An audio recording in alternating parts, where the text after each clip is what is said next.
అందరికీ నమస్కారం. రోజు మనం శివమహాపురాణ అంతర్గత కథలను చదువుకుంటున్నాం కదండీ!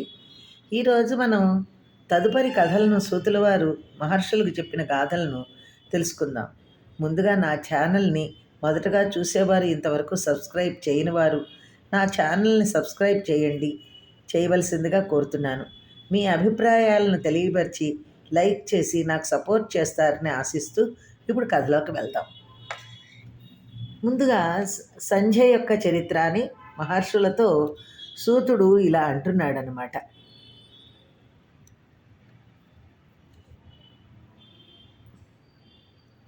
ఓ మునులారా, అద్భుతావహము అత్యంత పవిత్రమైన శివ మహాపురాణ గాథను వినండి. నారదుడు ప్రశ్నించగా బ్రహ్మగారు సమాధానపూర్వకంగా చెప్పిన సంధ్యా చరిత్రను మీకు చెప్తున్నాను. ఈ చరిత్ర చాలా పవిత్రమైనది, శుభావహమైనది. శ్రవణ మాత్రం చేతనే సకల కిల్బిషాలను తొలగించగల పరిశుద్ధమైనది. దీనిని విన్న స్త్రీలు సాధ్వీమణులవుతారు, సంతత అభ్యుదయాన్ని పొందుతారు. బ్రహ్మమానస పుత్రికగా జన్మించిన మహాసౌందర్య రాశి అయిన సంధ్యను చూడగానే మన్మథ ప్రభావించే తండ్రి అయిన పితామహునకు, ప్రజాపతులకు, ఋషులకు, ఇంకా అక్కడున్న వారందరికీ కూడా మనస్సు చెలించింది.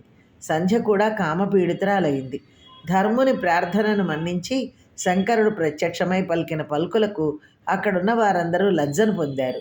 సంధ్య కూడా దుఃఖిస్తూ అక్కడి నుండి వెళ్ళి ధ్యానమగ్నురాలై ఇలా విమర్శ చేసుకున్నది. నేను యువతిగా జన్మించిన మరుక్షణంలో నా తండ్రి దోషదృక్కులతో నన్ను వీక్షించాడు. మనసులో కామభావనను పొందాడు. నా మనసు కూడా పాపకు పంకిలమైనది. ఇదంతా మన్మథ ప్రభావం. దానికి తగిన శిక్షను అందరి ఎదుట మదనుడు పొందాడు. తండ్రి సోదరుల విషయంలో కామభావాన్ని పొందిన నాకంటే పాపాత్మరాలు ఉండబోదు. పాపపంకిలమైన ఈ దేహంతో నాకు ప్రయోజనం లేదు. ఉగ్ర తపస్సు చేసి పాప వినిర్ముక్తురాలనై ఆపై ఈ దేహాన్ని వేదమార్గానుసారంగా అగ్నిలో ఆహుతి చేస్తాను. ఈ దేహం ఇక ఎంత మాత్రమూ ధర్మసాధనం కాజాలదు. ఈ విధంగా భూమి మీద ఒక మర్యాదను స్థాపిస్తాను. అదేమిటంటే ఇక ఈ పైన మానవులు పుట్టకతోడనే కామ వికారాన్ని పొందకుందురు కాక. దేన్ని సాధించాలన్నా తపస్సుకు మించిన సాధనం లేదు కదా. ఈ విధంగా చింతించి సంధ్య చంద్రభాగా నదీ తీరాన గల శ్రేష్టమైన చంద్రభాగా పర్వతానికి వెళ్ళింది. దాన్ని ఎరిగిన బ్రహ్మ నియతాత్ముడు, సర్వజ్ఞుడు, జ్ఞానయోగి, వేదాంగ పారంగతుడు అయిన వశిష్ఠుని పిలిచి ఇలా అన్నాడు. పుత్ర వశిష్ఠ, అభిమానవతి అయిన సంధ్య పాప ప్రక్షాళన నిమిత్తం తపస్సు చేయగోరి చంద్రభాగా నదీ తీరానికి వెళ్ళింది. ఆమెకు యథావిధిగా దీక్షను ఇయ్యి. తపస్సు గురించి ఆమెకేమీ తెలియదు. నువ్వు ఉపదేశించు, ఆమెకి హితాన్ని కలిగించు. నువ్వు రూపాన్ని మార్చుకో. ఈ రూపంలోనే వెడితే తిరిగి ఏదైనా వికార భావాన్ని పొందవచ్చు. పితృవాక్య పరిపాలన అనువర్తి అయిన వశిష్ఠుడు సరే అని అన్ని విధాల మానస సరోవరాన్ని పోలి ఉన్న చంద్రభాగా నదీ తీరానికి వెళ్ళి అక్కడ బృహల్లోహితమనే సరస్సు చెంత సంధ్యను చూశాడు. వికసించిన కమలాలతో నిండి ఉన్న ఆ సరస్సు ప్రదోషకాలంలో ఉదయించే చంద్రుడితోనూ నక్షత్రాలతోనూ శోభిస్తున్న ఆకాశంలాగా ఉంది. ఆమెను చూచి ఇలా ప్రశ్నించాడు. ఓ మంగళస్వరూపురాలా, ఈ నిర్జనమైన కొండపైకి ఎందుకొచ్చావు? నీవెవరి కుమార్తెవు? నువ్వేం చేయదలుచుకున్నావు? రహస్యం కాకపోతే చెప్పు. నీ ముఖం దిగులుగా ఉంది, కారణమేమిటి అంటూ అడిగాడు. అప్పుడు సంధ్య మూర్తీభవించిన బ్రహ్మచర్యమా అన్నట్లు జటాధారి అయి అగ్నిలా ప్రకాశిస్తున్న తపోనిష్ఠుడైన వశిష్ఠునకు ఆదరంతో ప్రణామం చేసి ఇలా అంది. ఓ పూజ్యుడా, నేను ఏ ప్రయోజనాన్ని కోరి ఈ తపోవనానికి వచ్చానో మీ దర్శన భాగ్యం చేత అది నెరవేరినట్లే భావిస్తున్నాను. పిమ్మట తన వృత్తాంతాన్ని చెప్పి తపస్వరూపాన్ని వివరించమని కోరింది. బ్రహ్మవేత్త అయిన వశిష్ఠుడు ఆమె దీక్షకు మనసులో సంతోషించి శంకరుని స్మరించి ఇలా ఉపదేశించాడు. హే భద్ర, ఎవరు తేజోమూర్తుల్లోకెల్లా గొప్ప తేజోమూర్తియో, ఎవరు తపోధనుడో పూజ్యుడో అట్టి శంకరుణ్ణి మనసులో ధ్యానమూర్తిగా నిలుపుకో. చతుర్విధ పురుషార్థాలకు ఏకైక ప్రథమ కారణము జగత్తుకు ఆది అయిన శంభుణ్ణి సేవించు. ఓం నమఃశంకరాయ ఓం అను ఆద్యంతములయందు ఓంకారం గల మంత్రాన్ని జపించు. మౌనంగా స్నానం చేసి మౌనంగా శివుణ్ణి పూజించు. నీకు తపస్సు ఫలిస్తుంది. శీఘ్రంగా శంకరుడు ప్రసన్నుడై ఇష్టార్థాలను ఇస్తాడు. ఇలా చెప్పి అంతర్ధానమయ్యాడు వశిష్ఠుడు. మునులారా, వశిష్ఠ వచనానుసారంగా సంధ్య యోగ్యమైన వస్త్రధారణ చేసి సరోవర తీరంలో తపశ్చర్యకు పూనుకొంది. చిత్తాన్ని అన్యథాయత్తం కానీయకుండా ఏకాగ్రమైన మనస్సుతో ఆమె తపస్సు చేస్తుండగా ఒక మహాయుగ కాలం గడిచిపోయింది. ఆమె ఉగ్ర తపస్సుకు ప్రసన్నుడైన పరమేశ్వరుడు ఆమె ఏ రూపాన్ని ధ్యానం చేసిందో ఆ రూపంతోనే అంతటా ప్రత్యక్షమయ్యాడు.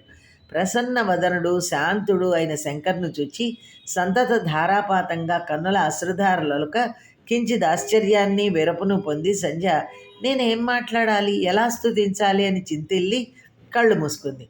ఆమె హృదయంలో వెంటనే హరుడు ప్రవేశించి ఆమెకు దివ్యజ్ఞానాన్ని, దివ్యవాక్కును, దివ్య నేత్రాలను అనుగ్రహించగా ఆమె ఇలా వేద సమంచిత వాక్కులతో స్తుతించింది.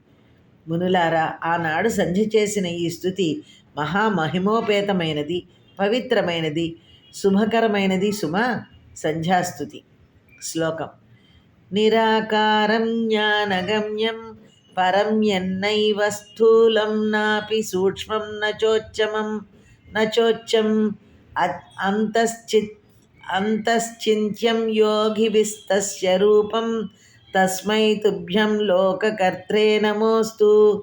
సర్వం శాంతం నిర్మలం నిర్వికారం జ్ఞానగమ్యం స్వప్రకాశే వికారం ఖాద్వప్రఖ్యం ధ్వాంతమార్గాత పరస్తా రూపం యస్య త్వాం నమామి ప్రసన్నం ఏకం శుద్ధం దీప్యమానం తథా జం చిదానందం సహజం చావికారి నిత్యానందం చ సత్యభూతి ప్రసన్నం యస్య శ్రీదం రూపమస్మై నమస్తే.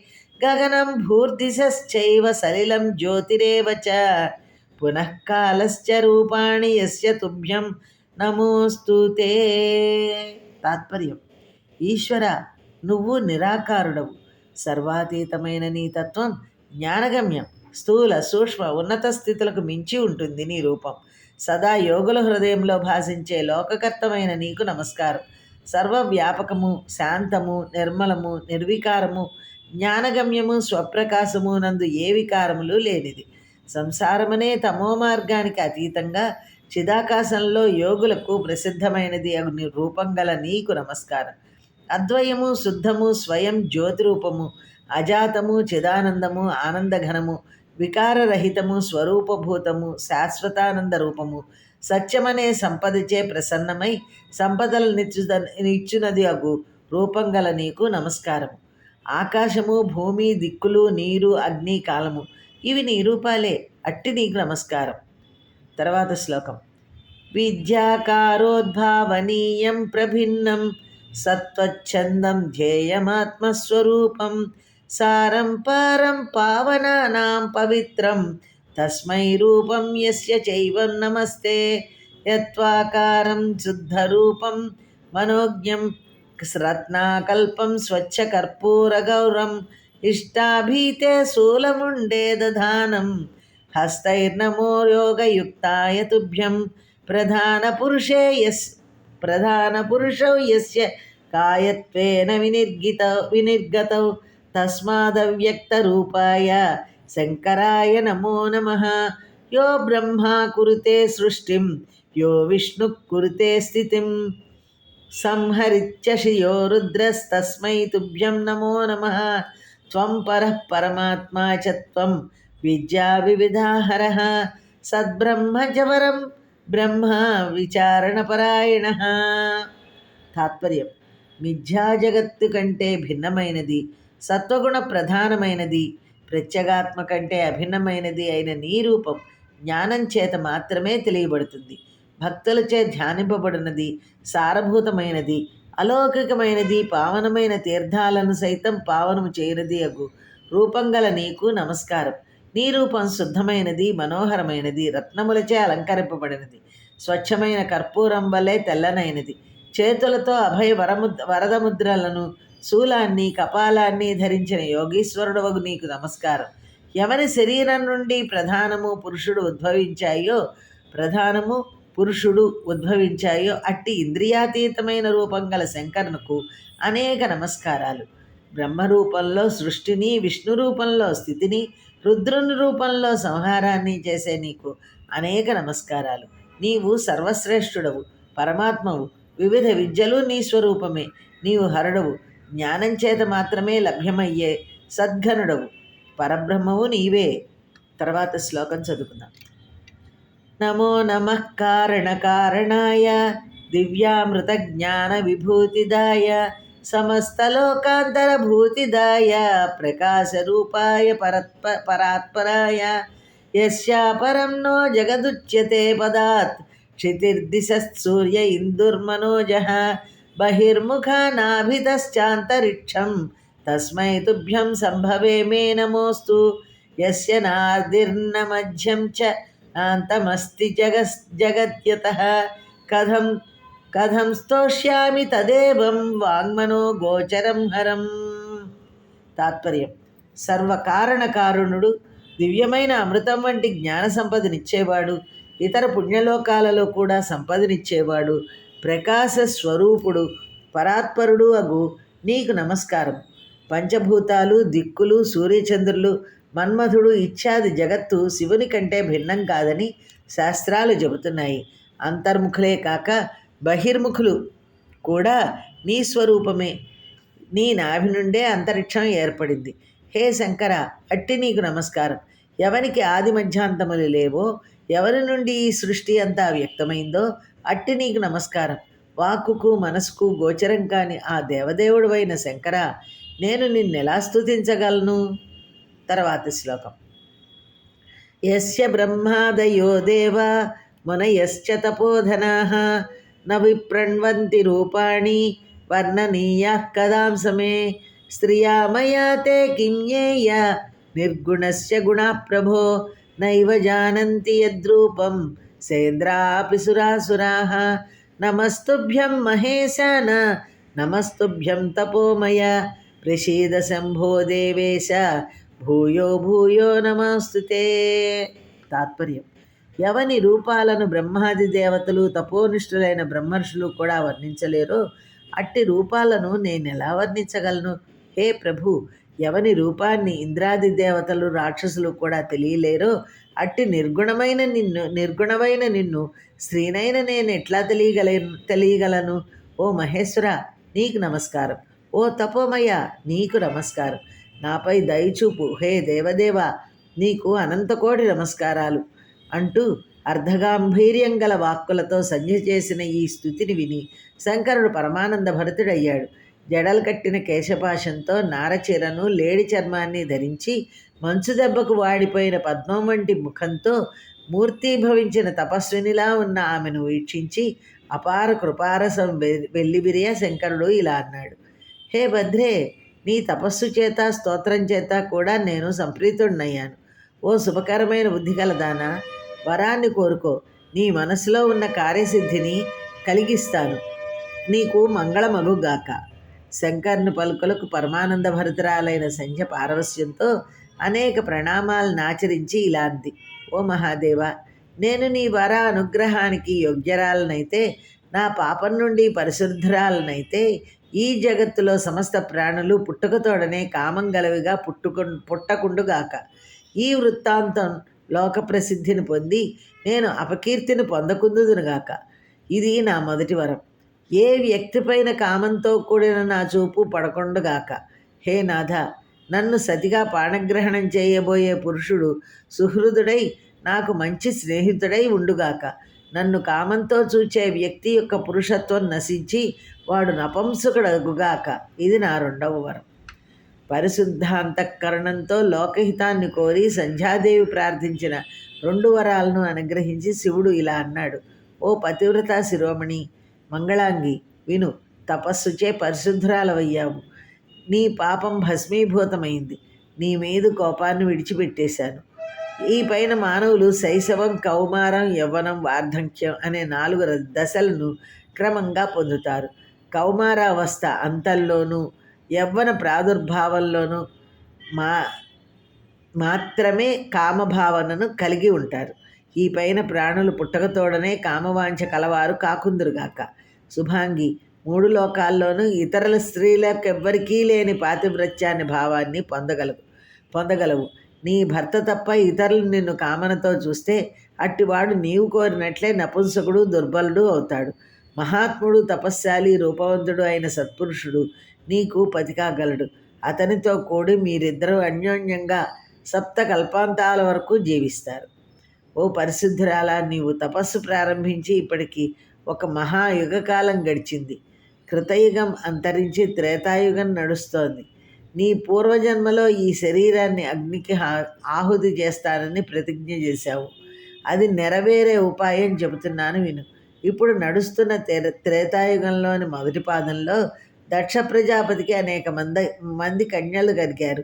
వారు మితభాషిణులు, శీల సంపన్నులు. వారందరికీ దక్షుడు యథోచితంగా వివాహం చేశాడు. అందులో 27 మందిని చంద్రునికి ఇచ్చి కళ్యాణం జరిపించాడు. చంద్రుడు ఇతర భార్యలను పరిత్యజించి రోహిణి యందు ప్రీతిపానుసుడయ్యాడు.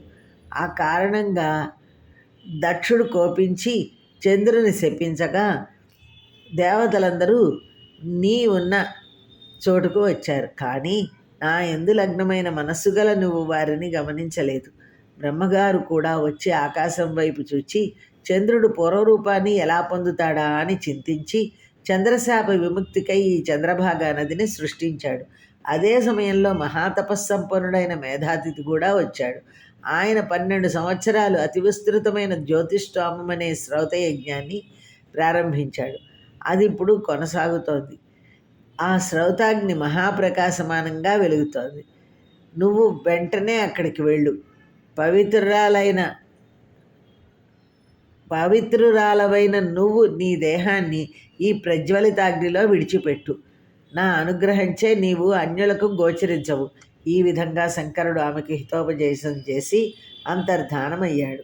శంకరవచనానుసారంగా సంధ్య మేధాతిథి యజ్ఞశాలకు వెళ్ళి తనకు గతంలో తపశ్చర్యా విధానాన్ని బ్రహ్మచారి రూపంలో వచ్చి ఉపదేశించిన బ్రహ్మమానసపుత్రుడైన వశిష్ఠ మహర్షిని మనసులో భర్తగా స్వీకరించి ఈశ్వరవర ప్రభావంచే అన్యులకు దృష్టిగోచరం కాకుండా ఆ మహాయజ్ఞ ప్రజ్వలితాగ్ని యందు ఆనందంతో ప్రవేశించి పురోడాసి రూపంలో తక్షణం దగ్ధమైంది. వెంటనే పురోడాసి గంధం సర్వత్రా వ్యాపించిన ఆ గంధహేతువు ఎవరికీ తెలియలేదు. శివుని ఆజ్ఞచే అగ్ని ఆమె శరీరాన్ని దహించి శుద్ధమైన సూక్ష్మ శరీరాన్ని సూర్యమండలమందు ప్రవేశపెట్టాడు. సూర్యుడు ఆమె శరీరాన్ని 2గా విభజించి పితరులకు దేవతలకు ప్రీతిని కలిగించే నిమిత్తం తన రథమందు శాశ్వతంగా స్థాపించాడు. మునులారా, ఆ సంధ్యాదేవి యొక్క ఊర్ధ్వభాగం రాత్రిందివాల మధ్య ప్రాతఃసంధ్య అయింది. ఈ ఉదయ సంధ్యాదేవత ప్రీతికరం. మిగిలిన భాగం దివారాత్రాల మధ్య సాయం సంధ్య అయింది. ఇది పితరులకు ప్రీతిని కలిగిస్తుంది. అప్పుడు దయాళు అయిన శంకరుడు సంధ్య యొక్క ప్రాణాలను మనస్సుతో కలిపి సూక్ష్మ శరీర నిర్మాణం చేసి ఆ సూక్ష్మ శరీరంతో ఒక అందమైన బాలికను యజ్ఞవీతికి నుండి సృష్టించాడు. యజ్ఞం పరిసమాప్తం కాగానే యజ్ఞవేదిక మధ్యమందు తప్తకాంచన ప్రభలతో దేదీప్యమానంగా వెలిగిపోతున్న బాలికను మేధాతిథి మునుల ఆమోదంతో మహాదానందంతో కుమార్తెగా స్వీకరించి స్నానం చేయించి తన వడిలో కూర్చుండబెట్టుకొని లాలించాడు.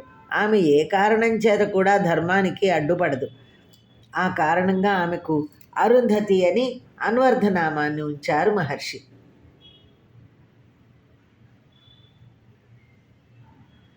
ఆ బాలిక చంద్రభాగా నదీ తీరమందు తాపసారణ్యం అనే పేరు గల మేధాతిథి ఆశ్రమంలో పెరిగి ఆ ప్రాంతాన్నంతటినీ పవిత్రీకృతం చేసింది.